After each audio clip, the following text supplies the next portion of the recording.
So guys, so good morning. So another trading day na naman. So syempre, iniintay natin ngayon yung mga live session attendees natin, no? So nag-open ako ng Zoom kung sino yung mga gusto pumasok diyan, papasok sang sila. So ngayon, magte-trade kami and nagbitaw ako ng signal right now kay gold. So I see the gold will go down a bit. So bababa siya ng konti, no, after ng all-time high.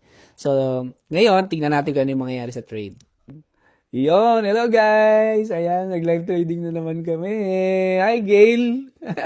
Namiss ka namin Tita Lynette from Montreal, hello! Ayan, tapos meron din tayo si Apple. Si Apple lagi ito kasama yung baby niya So, happy ba guys? Masaya, masaya?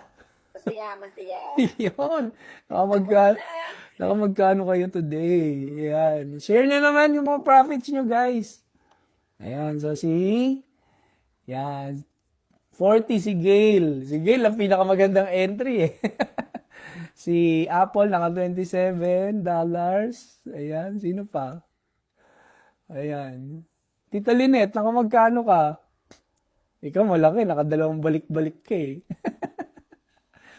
Ayan, so guys, congratulations sa profit niya today. So, pasalamatan natin si Lord.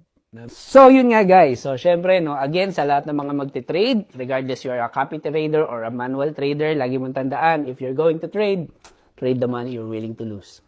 See you